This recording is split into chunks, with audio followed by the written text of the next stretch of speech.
नमस्कार दोस्तों, स्वागत है आपका सिद्धवाइस में। सिद्धवाइस की तरफ से हमने जो एनसीईआरटी की डिकोडिंग सीरीज चालू की है, उस सीरीज में हम बात कर रहे हैं 7वीं क्लास की एनसीईआरटी जियोग्राफी बुक की। तो आज के इस लेक्चर में हम इस बुक के दूसरे चैप्टर को पढ़ने जा रहे हैं, जिसका नाम है inside our earth.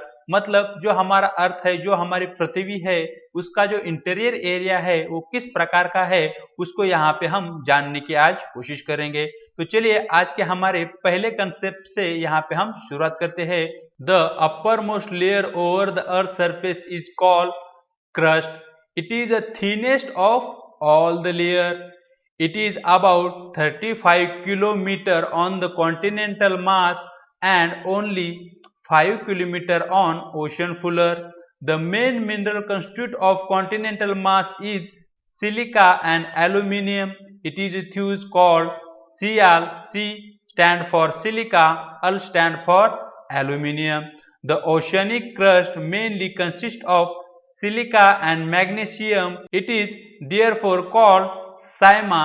C stand for silica, Ma stand for magnesium. देखिए जो हमारा अर्थ है उसका जो इंटीरियर एरिया है उसको स्टडी करने के लिए हमने हमारे अर्थ को ब्रॉडली 3 लेयर में हमने उसे क्लासिफाई किया है।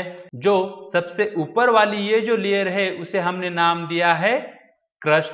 अब ये जो क्रस्ट है, इस क्रस्ट पे हमें कॉन्टिनेंट भी देखने को मिलते हैं, उसी समय ये जो क्रस्ट है वहां पे हमें ओशंस भी देखने को मिलते हैं। जो कॉन्टिनेंट का एरिया है वहां पे जो हमारा क्रस्ट है उसकी चौड़ाई हमें 35 किलोमीटर देखने को मिलती है, और जो ओशन का एरिया है वहां पे इस एरिया में हमें हमारा जो क्रस्ट है उसकी चौड़ाई हमें केवल 5 किलोमीटर देखने को मिलती है।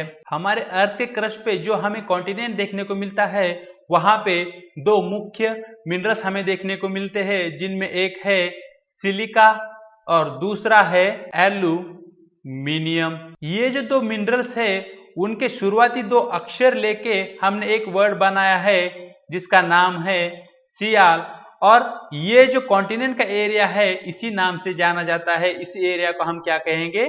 सियाल।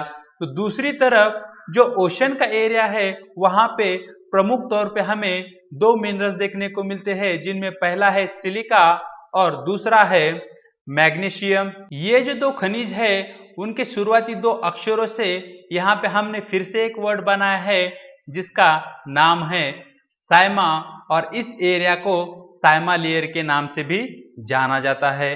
तो यहाँ पे हमने कॉन्टिनेंट और ओशन फ्लोर पे जो हमारा क्रस्ट है उसकी स्थिति क्या है और उसके जो महत्वपूर्ण मिनरल्स है उनकी यहाँ पर हमने बात की। यहाँ पे साइड में हमें डू यू नो में कुछ फैक्ट देखने को मिल रहे हैं, उसको जरा यहाँ पर हम देख लेते हैं। The deepest mine in the world is in south Africa.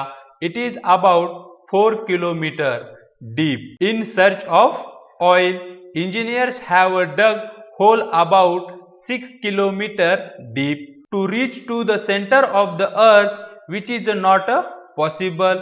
You will have to dig a hole of 6000 kilometer deep on the ocean floor. देखिए विश्व की सबसे गहरी खदान हमें साउथ अफ्रीका में देखने को मिलती है। उसी समय जो इंजीनियर्स है उन्होंने हमारे अर्थ में 6 किलोमीटर डीप इतना होल बनाया है। अगर आपको जो हमारा अर्थ है उसके सेंटर में पहुंचना है तो आपको जो हमारा ओशन का फ्लोर का जो एरिया है वहां से लगभग 6000 किलोमीटर के करीब आपको वहां पे खुदाई करनी पड़ेगी, तभी आप जो हमारा अर्थ का सेंटर है वहां पे पहुंच पाओगे, जो कि लगभग नामुमकिन कार्य हमें देखने को मिलता है। हमारे अर्थ के पहले लेयर के बाद यहाँ पर हम बात करेंगे हमारे अर्थ के दूसरे लेयर की, जिसका नाम है मैंटल। तो मैंटल हमें जो हमारे अर्थ का क्रस्ट है उसके नीचे देखने को मिलता है, जिसकी चौड़ाई हमें 2900 किलोमीटर के बीच में देखने को मिलती है। मैंटल के बाद आखिर की जो लेयर है जिसे कहा जाता है कोर का एरिया, उसके बारे में यहाँ पर हम बात करेंगे। Inner most layer is the core with the radius of about 3500 kilometer. It is mainly made up of nickel and iron and it is called Nife, Ni stand for nickel, Fe stand for ferrous, that is iron. The central core has very high temperature and pressure. तो देखिए तीसरे number की जो layer है वो है core का area, जो कि हमें at the centre of the earth देखने को मिलता है। उसका अगर रेडियस की बात करें, मतलब उसका जो पूरा का पूरा सर्कल है उसके रेडियस की बात करें, तो वो हमें 3500 किलोमीटर देखने को मिलता है। और इस एरिया में दो महत्वपूर्ण खनिज हमें देखने को मिलते हैं, जिनमें पहला है निकेल और दूसरा है आयरन। और ये जो दो खनिज है उनके शुरुआती वर्ड लेके ये जो लेयर है उसको नाम दिया गया है निफे। यहाँ पे हमें जो कोर का एरिया है, जो कोर की लेयर है, उसकी और एक विशेषता देखने को मिलती है। देखिए इस एरिया में काफी अधिक मात्रा में हमें टेम्परेचर देखने को मिलता है, काफी अधिक मात्रा में यहाँ का तापमान हमें देखने को मिलता है। उसी समय इस एरिया में काफी अधिक प्रेशर हमें देखने को मिलता है। साइड में यहाँ पे डू यू नो में देखेंगे कौन कौन से फैक्ट्स है। तो पहला फैक्ट है the crust form only 0.5% of the volume of the earth, 60% consist of the mantle and 83% make the core.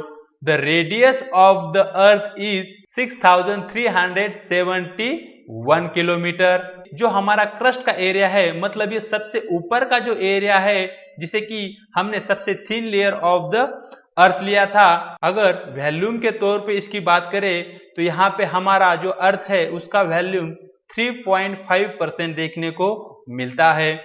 दूसरे नंबर पे आता है हमारा मेंटल का एरिया।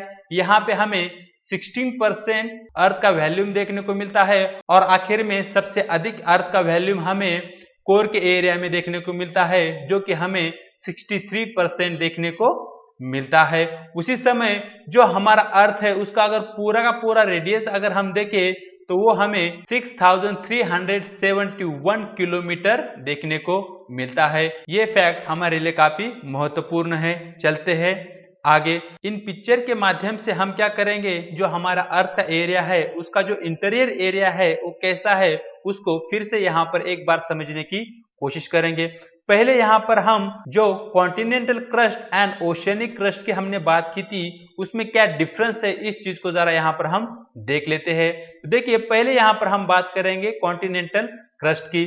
तो यहाँ पे हमें कॉन्टिनेंट देखने को मिलता है।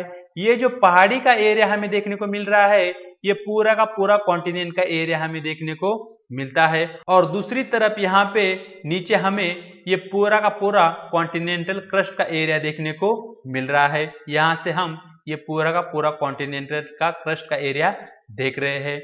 दूसरी तरफ यहाँ पे हमें ओशन का एरिया देखने को मिल रहा है। अब जो ओशन का एरिया है उसके नीचे यहाँ पे बॉटम से लेकर यहाँ तक का जो एरिया हमें देखने को मिलता है, तो ये बन जाएगा हमारा ओशनिक क्रस्ट।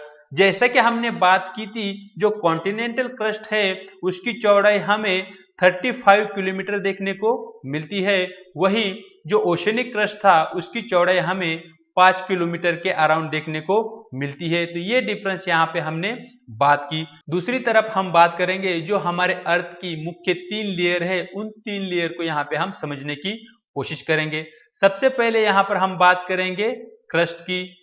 जो क्रस्ट है वो किसका पार्ट है? वो क्रस्ट हमारे लिथोस्फीयर का पार्ट है। और जो क्रस्ट है वो सबसे ऊपर वाली जो हमारे अर्थ की लेयर है, जहां पे हमें continental crust and ocean crust, ये 2 डिवीजन देखने को मिलते हैं। अब क्रस्ट के बाद दूसरी आने वाली जो लेयर है वो है मैंटल। तो यहाँ पे आपको जो येलो कलर में पेंट किया हुआ ये जो एरिया आपको देखने को मिल रहा है, तो ये बन जाएगा हमारा मैंटल। अगर मैंटल को भी अगर हम 2 पार्ट में डिवाइड कर दे, तो यहाँ से सबसे जो ऊपर वाली लेयर है it will be become upper mantle, और नीचे वाला जो लेयर है उसे हम लोअर मैंटल कहेंगे।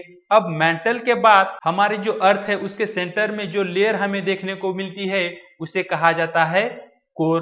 तो यहाँ पे जो ये रेड एरिया आपको पूरी तरह से देखने को मिल रहा है, तो ये क्या है? ये हमारा कोर का एरिया है। और इसके रेडियस की भी यहाँ पर हम बात कर चुके हैं। जो ये कोर का एरिया है उसे भी हम 2 पार्ट में डिवाइड कर सकते हैं। जो ऊपर वाला जो एरिया आता है ये एरिया इसे हम कहेंगे आउटर कोर, और सबसे बीच में ये जो एरिया हमें देखने को मिलता है उसे हम कहेंगे इनर कोर। जैसा कि हम बात कर चुके हैं, जो कोर का एरिया है वहां पे काफी अधिक मात्रा में हमें तापमान और प्रेशर देखने को मिलता है। तो इस प्रकार से इन डिटेल में हमने जो हमारा अर्थ है उसका जो इंटीरियर एरिया है, जो उसका इंटीरियर ढांचा है वो किस प्रकार का है उसको समझा। आगे यहाँ पर हम बात करेंगे रॉक्स एंड मिनरल्स की। The earth crust is made up of various type of rocks. Any natural mass of mineral matter that makes up to the earth crust is called rock. Rock can be different in color, size and texture. There are three major type of rock. First is igneous, second is sedimentary rock और आखिर में हमें metamorphic rock देखने को मिलता है। देखिए, जो हमारे अर्थ का क्रस्ट का एरिया है वो भिन्न भिन्न प्रकार के जो रॉक्स है, चट्टाने हैं, उनसे बना हुआ हमें देखने को मिलता है। तो रॉक हम किसे कहेंगे? Any natural mass of mineral matter that make up the earth crust. मतलब जो हमारा अर्थ का क्रस्ट है वहां पे जो भी नेचुरल रूप में या नेचुरल नेचर में हमें जो भी मिनरल्स देखने को मिलते हैं तो उसे हम क्या कहेंगे? उसे हम रॉक कहेंगे, उसे हम चट्टान कहेंगे। जो रॉक्स होते हैं they can be differ by colour, by size and their structure. इन तीन बेसिस पे हम जो रॉक्स है उसे क्लासिफाई कर सकते हैं। अब यहाँ पे हमें तीन प्रमुख रॉक देखने को मिलते हैं, जिनमें पहला है इग्नियस रॉक, दूसरा है सेडिमेंट्री रॉक और आखिर में हमें तीसरे नंबर पे मेटामॉर्फिक रॉक देखने को मिलता है। इन डिटेल में ये जो थ्री टाइप ऑफ रॉक है उनको हम समझने की कोशिश करेंगे। सबसे पहले हम इग्नियस रॉक को समझने की कोशिश करेंगे। When the molten magma cools, it become solid. Rock these form are called igneous rock. They are also called primary rock. There are two type of igneous rock. तो देखिए, जो मोल्टेन मैग्मा होता है, यहाँ पे हमें इग्नियस रॉक को समझने के लिए फिर से हमें जो हमारा अर्थ का स्ट्रक्चर है, जो अर्थ का हमारे इंटीरियर एरिया है, उसको फिर से यहाँ पर हम देख लेते हैं। इस प्रकार से हमने जो हमारा अर्थ का इंटीरियर एरिया है उसको तीन लेयर में क्लासिफाई किया था। फिर से हमें हमारा जो अर्थ का जो इंटीरियर एरिया है उसको समझने की कोशिश करनी होगी। इस प्रकार से हमने क्या किया था, जो हमारा अर्थ का इंटीरियर एरिया था उसको तीन लेयर में डिवाइड किया था। सबसे ऊपर की जो लेयर थी उसे हमने नाम दिया था क्रस्ट, और दूसरे नंबर की जो लेयर थी उसे हमने नाम दिया था मैंटल, और आखिर की जो लेयर थी उसे हमने नाम दिया था कोर। तो देखिए, यहाँ पे जो क्रस्ट की लेयर है उसके बाद यहाँ पे मेंटल एरिया में जो हमारी अर्थ है उसका काफी अधिक मात्रा में हमें तापमान देखने को मिलता है, जिसके कारण इस एरिया में जो भी मटेरियल होगा, चाहे वो चट्टाने हो, कोई मिनरल हो, वहां पे वो पिघलना शुरू करेगा। अब ये जो मेल्ट हुआ जो मटेरियल है वो क्या करेगा, यहाँ पे कहीं पे अर्थ का एक वीक स्पॉट इसको मिल जाएगा, और ये जो वीक स्पॉट है वहां से ये मटेरियल अर्थ के सरफेस पर आने की कोशिश करेगा, और जब ये इसमें सफल हो जाएगा तब यहाँ पे इस एरिया में इस प्रकार से ये जो हॉट मटेरियल यहाँ पे स्प्रेड होता हुआ हमको देखने को मिलता है, तो उसी को हम क्या कहेंगे? उसी को हम मोल्टेन मैग्मा कहेंगे। और ये जो मैग्मा है जब कूल हो जाएगा, जब ठंडा हो जाएगा, तो इसी को हम कहेंगे इग्नियस रॉक। तो ये बन जाएगा हमारा इग्नियस रॉक। जो ये इग्नियस रॉक है उसे प्राइमरी रॉक भी कहा जाता है। उसे प्राइमरी रॉक क्यों कहा जाता है ये आपको मुझे कमेंट बॉक्स में बताना है। ये जो इग्नियस रॉक है उसके दो टाइप्स हमें देखने को मिलते हैं, जिनमें पहला है एक्सट्रूसिव रॉक। इसको जरा यहाँ पर हम समझते हैं। Lava coming out from volcanoes mining out from interior of the earth on the surface. When this molten lava come on the earth surface, it rapidly cools down and become solid. Rock formed in such a way on the crust are called extrusive igneous rock. They have a very fine grain structure. For example, basalt. The Deccan Plateau is made up of basalt rock. तो देखिए, हम extrusive igneous rock किसे कहेंगे? जो हमारा अर्थ का जो crust का एरिया है, यहाँ पे नीचे यहाँ पे हमें मोल्टेन लावा मटेरियल देखने को मिलेगा। जब ये लावा मटेरियल इस प्रकार से अर्थ के सरफेस पे आएगा और यहाँ पे स्प्रेड होता हुआ हमें देखने को मिलेगा, तो इसी को हम क्या कहेंगे, तब हम इसी को एक्सट्रूसिव इग्नियस रॉक कहेंगे। जो अर्थ के सर के ऊपर पे जो इग्नियस रॉक हमें देखने को मिलता है तो उसे हम कहेंगे एक्सट्रूसिव इग्नियस रॉक। अब यहाँ पे जो इग्नियस रॉक है, it will B come in the contact of the atmosphere, that's why it's cooled rapidly. अब ये रैपिडली कूल होने के कारण यहाँ पे जो भी ग्रेन्स बनेंगे वो काफी फाइन, काफी छोटे बनते हुए हमें देखने को मिलेंगे, जिसका एक एग्जाम्पल हमें बेसाल्ट जो हमारा रॉक है के रूप में हमें देखने को मिलते हैं। उसी समय जो हमारा डेक्कन प्लेटू का एरिया है वो पूरी तरह से बेसाल्ट रॉक से बना हुआ हमें देखने को मिलता है। दूसरा इग्नियस रॉक का टाइप यहाँ पर है intrusive igneous rock. Sometime molten magma cools down deep inside the earth crust. Solid rocks so formed are called become solid. So solid rocks so formed are called intrusive igneous rock. Since they cool down slowly, they form large grains. Granite is an example of such a rock. Grinding stones used to prepare paste powder of spices and grains are made of granite. हमने अभी बात की extrusive igneous rock के बारे में। Extrusive igneous rock जो अर्थ का surface है उसके ऊपर क्या होता है, कूल डाउन होता है, तब हम उसे क्या कहेंगे, एक्सट्रूसिव इग्नियस रॉक। लेकिन इंट्रूसिव इग्नियस रॉक जो होता है वो बीनीथ द अर्थ सरफेस, मतलब जो हमारे अर्थ का क्रस्ट का एरिया है उसके बिलो, उसके नीचे ही हमें कूल होता हुआ देखने को मिलता है।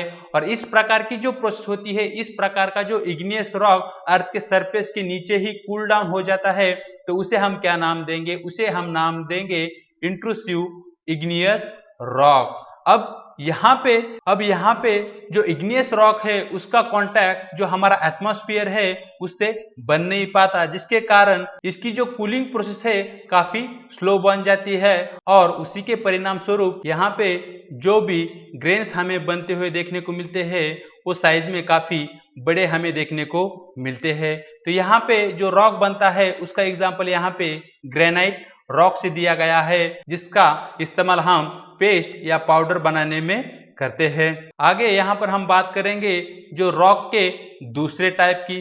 पहले टाइप है वो है इग्नियस रॉक, तो दूसरा टाइप है sedimentary rock. Rocks roll down, crack and hit each other and are broken down into the small fragments. These smaller particles are called sediments. These sediments are transported and deposited by wind, water, etc. These loose sediments are compressed and hardened to form layer of rocks. This type of rock are called sedimentary rocks. For example, sandstone is made from grains of sand. These rocks may also contain fossils of plant, animals and other microorganisms that once lived on them. तो चलिए यहाँ पर हम sedimentary rocks का पूरा process यहाँ पर समझने की कोशिश करेंगे। तो देखिए, पहले यहाँ पर हम बात कर चुके हैं इग्नियस रॉक की। यहाँ पर हम एक इग्नियस रॉक की यहाँ पे हम एक चट्टान लेते हैं। अब ये जो चट्टान है ये क्या करेगी, ब्रेक करेगी, मतलब इसके छोटे छोटे टुकड़े यहाँ पर टूटते हुए हमें देखने को मिलेंगे। अब ये जो चट्टान है ये ब्रेक करने का रीजन क्या है, तो देखिए जो विंड, वाटर, ये जो हमारे इन्वायरमेंट के एजेंट है ये क्या करेंगे, यहाँ पे इस चट्टान पे अटैक करेंगे, जिसके कारण ये छोटे छोटे टुकड़ों में हमें बिखरती हुई देखने को मिलेगी।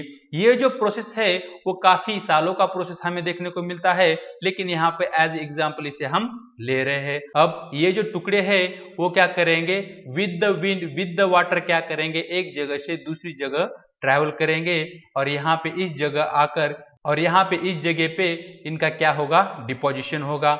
यहाँ पे इस एरिया में डिपोजिशन होने के बाद यहाँ पे कॉम्प्रेस की या हार्डन की प्रोसेस हमें देखने को मिलती है, जिसके कारण ये जो चट्टान है पूरी तरह से ठोस या मजबूत बनती हुई हमें देखने को मिलती है। इस प्रकार की प्रोसेस के द्वारा जो भी रॉक हमें बनता हुआ देखने को मिलता है तो उसे हम क्या कहेंगे, उसे हम सेडिमेंट्री रॉक कहेंगे। इसका एग्जाम्पल यहाँ पे हमें सैंडस्टोन का दिया गया हुआ है। उसी समय इस प्रकार के रॉक्स में हमें fossils of plant, animal and micro organism देखने को मिलते हैं। यहाँ पे ये जो फॉसिल्स है इसका कंसेप्ट क्या है, इसको जरा यहाँ पर हम समझते हैं। The remains of the dead plant and animal trapped in the layer of the rock are called fossils. देखिए, कुछ सालों बाद जो प्लांट्स होते हैं या जो एनिमल होते हैं वो क्या करते हैं, मर जाते हैं। मरने के बाद उनकी जो बॉडीज होती है यहाँ पे हमें जमीन पे देखने को मिलती है। अब क्या होगा, यहाँ पे ये जो बॉडी हमें देखने को मिलती है उसको डिकम्पोज करने का काम डिकम्पोजर्स के द्वारा किया जाएगा। और यहाँ पे जो डिकम्पोज मटेरियल हमें देखने को मिलता है तो उसी को हम क्या कहेंगे, उसी को हम फॉसिल्स कहेंगे। रॉक्स में तीसरे टाइप का रॉक है वो है metamorphic rock. Igneous and sedimentary rocks can be change into metamorphic rock under the great heat and pressure. For example, clay changes into slate and limestone into marble. जो metamorphic rock होता है we can say it is an advanced version of igneous and sedimentary rock. तो क्या होगा, यहाँ पे जो हमारा अर्थ सरफेस है किसी कारण इस एरिया में काफी अधिक मात्रा में हमें प्रेशर या हीट बनती हुई देखने को मिलेगी। Under this pressure and heat यहाँ पे जो भी रॉक होगा it will B convert, it will B change into the metamorphic rock. तो इस प्रकार की प्रोसेस के द्वारा जो भी रॉक बनता हुआ हमें देखने को मिलता है we can call it metamorphic rock. तो यहाँ पे जो रॉक होता है उसमें किस प्रकार के चेंजेस हमें देखने को मिलते हैं ये चीजें यहाँ पे बताई गई है। जो क्ले होता है it will B change into slate और जो लाइमस्टोन है it can be change into marble. तो यहाँ पे हमें जो मेटामॉर्फिक रॉक है उसकी सहायता से बनाए गए कुछ मास्टरपीस देखने को मिलते हैं, जिनमें एक है red fort of Delhi and Taj Mahal of Agra. अभी यहाँ पर हमने तीन महत्वपूर्ण जो हमारे रॉक्स है उनकी बात की, तो अब यहाँ पर हम बात करेंगे रॉक साइकिल की। तो रॉक साइकिल को समझने के लिए, तो रॉक साइकिल क्या है, one type of rock change into another type under certain condition in a cycle manner. This process of transformation of the rock from one to another is known as the rock cycle. तो rock cycle हम किसे कहेंगे, देखिए एक particular condition में क्या होगा, igneous जो रॉक होता है it can be get change into sedimentary rock. जो सेडिमेंट्री रॉक होता है it can be change into metamorphic rock. इस प्रकार से जो भी साइकिल हमें देखने को मिलता है तो इसी को हम क्या कहेंगे, रॉक साइकिल। यहाँ पे साइड में हमें ये पिक्चर दी गई है, इस पिक्चर में उसी चीज को इन डिटेल में एक्सप्लेन किया गया है। तो चलो इसे भी हम फिर से एक बार देख लेते हैं। सबसे पहले यहाँ पर हम बात करेंगे इग्नियस रॉक की। जो ज्वालामुखी होता है उस ज्वालामुखी के द्वारा इग्नियस रॉक का निर्माण होता हुआ हम देख सकते हैं। जो इग्नियस रॉक है it will break into small sediment. अब ये जो सेडिमेंट है it will be travel to another place where they will be compress and get harden. तो दूसरी जगह पर ये सेडिमेंट क्या होंगे, ट्रैवल होंगे, उनका ट्रांसपोर्टेशन होगा और वहां पे ये पूरी तरह से एक ठोस चट्टान का शेप बना लेंगे। अब ये जो सेडिमेंट्री रॉक है दे will B come under great heat and pressure. यहाँ पे काफी अधिक मात्रा में हीट और प्रेशर यहाँ पे इस सेडिमेंट्री रॉक पे हमें बनता हुआ देखने को मिलेगा, जिसके कारण ये जो सेडिमेंट्री रॉक है it will B convert into metamorphic rock. उसके बाद क्या होगा, with the period of time यहाँ पे फिर से एक ज्वालामुखी बनता हुआ देखने को मिलेगा और इस ज्वालामुखी से फिर से हमें इग्नियस रॉक बनता हुआ देखने को मिलेगा। यहाँ पे जो साइकिल हमने देखा उसकी श्रृंखला किसी भी एक रॉक से शुरू हो सकती है। यहाँ पे फॉर एग्जांपल हमने इग्नियस रॉक लिया था, वो जो श्रृंखला है वो सीधे तौर पे सेडिमेंट्री रॉक से भी शुरू हो सकती है, मेटामॉर्फिक रॉक से भी शुरू हो सकती है। इग्नियस जो रॉक होता है वो सेडिमेंट्री रॉक में कन्वर्ट होने के बजाय सीधे तौर पे मेटामॉर्फिक रॉक में भी कन्वर्ट हो सकता है। जो सेडिमेंट्री रॉक है वो मेटामॉर्फिक रॉक बनने के अलावा वो दूसरी तरफ इग्नियस रॉक भी बन सकता है। तो इस प्रकार का ये रॉक का साइकिल हमें देखने को मिलता है। आगे आखिर में यहाँ पर हम बात करेंगे मिनरल्स की। तो मिनरल्स हम किसे कहेंगे, minerals are naturally occurring substances which have certain physical properties and definite chemical composition. For example, coal, natural gas and petroleum. These minerals are useful to us in industries. For example, iron, aluminium, gold, uranium, fertilizers, etc. तो देखिए जो minerals होते हैं उनकी एक, तो यहाँ पर मिनरल्स हम किसे कहेंगे? देखिए मिनरल की हमें यहाँ पे कुछ विशेषताएं देखने को मिलती है।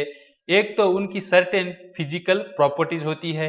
यहाँ पे सर्टेन फिजिकल प्रॉपर्टीज से मतलब है एक तो उनका जो साइज और उनका जो शेप है वो हमें फिक्स देखने को मिलता है। दूसरा, जो मिनरल्स होते हैं उनका जो केमिकल कंपोजिशन होता है वो हमें फिक्स देखने को मिलता है। With the period of time और विद द प्लेस उसमें हमें किसी प्रकार का चेंज देखने को नहीं मिलता। यहाँ पे हमें मिनरल्स के कुछ एग्जाम्पल दिए गए हैं जिनमें कोल, नेचुरल गैस और पेट्रोलियम देखने को मिलता है। यहाँ पे जो मिनरल्स है वो हमें काफी सहायक है, हमारे लिए काफी यूजफुल है। जैसे कि इंडस्ट्री में हम आयरन, एल्यूमिनियम, गोल्ड, यूरेनियम इनका यूज करते हैं। उसी समय जो मेडिसिन इंडस्ट्री है और जो फर्टिलाइजर इंडस्ट्री है वहां पे हमें इन मिनरल्स का इस्तेमाल देखने को मिलता है। तो इस प्रकार से दोस्तों यहाँ पे हमने 7वीं क्लास की जो एनसीईआरटी ज्योग्राफी की बुक है उसके दूसरे चैप्टर को इन डिटेल में पढ़ा है। वीडियो अगर आपको अच्छा लगा तो प्लीज इसे लाइक करें, शेयर करें और कमेंट बॉक्स में अपने सुझाव राइट करें। अभी तक आपने अगर हमारे चैनल को सब्सक्राइब नहीं किया है तो प्लीज इसे सब्सक्राइब करें। उसी समय आपको सिद्धू आईएएस का टेलीग्राम का जो चैनल है उसे भी ज्वाइन करना है, क्योंकि इसी चैनल पे आपको इस चैप्टर से रिलेटेड मल्टीपल चॉइस क्वेश्चन मिल जाएंगे जहां से आप उनको अटेम्प्ट कर सकते हैं।